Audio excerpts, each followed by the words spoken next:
You ever seen a Klan march? We don't have them as grand in Macon, like you might see in Atlanta.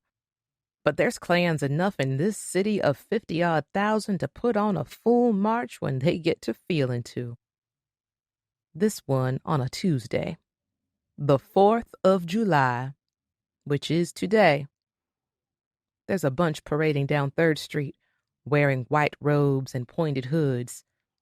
Not a one got their face covered.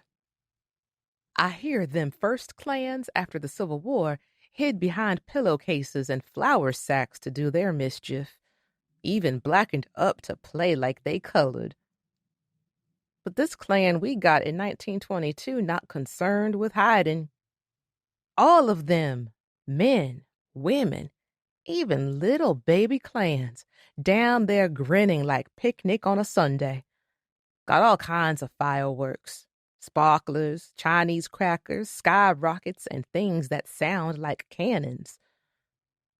A brass band competing with that racket, though everybody down there, I swear, clapping on the 1 and the 3. With all the flag waving and cavorting, you might forget they was monsters. But I hunt monsters, and I know them when I see them. "One little Ku Klux dead," a voice hums near my ear. "2 little Kluxes dead.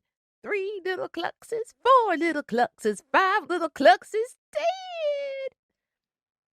I glance to Sadie crouched beside me, hair pulled into a long brown braid dangling off a shoulder.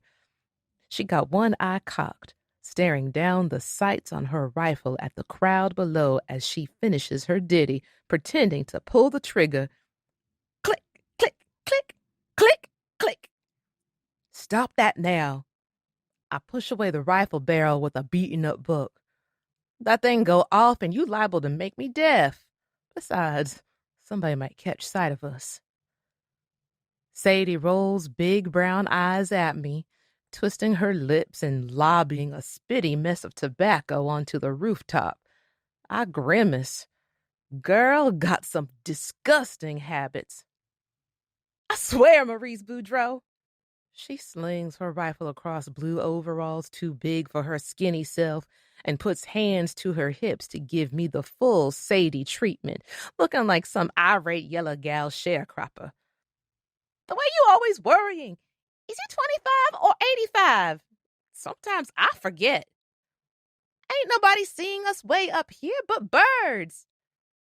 She gestures out at buildings rising higher than the telegraph lines of downtown Macon. We up on one of the old cotton warehouses off Poplar Street. Way back, this whole area housed cotton coming in from countryside plantations to send down the Okmulgee by steamboat.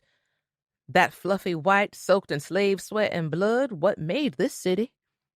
Nowadays, Macon warehouses still hold cotton, but for local factory mills and railroads. Watching these clans shamble down the street, I'm reminded of bales of white, still soaked in colored folks' sweat and blood, moving for the river. "Not too sure about that," Chef puts in. She sits with her back against the rooftop wall, dark lips curled around the butt of a Chesterfield in a familiar, easy smirk. "Back in the war, we always watch for snipers.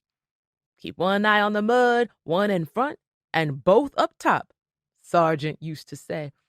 Somebody yell, "Sniper!" and we scampered quick. Beneath a narrow mustard brown army cap, her eyes tighten and the smirk wavers. She pulls out the cigarette, exhaling a white stream.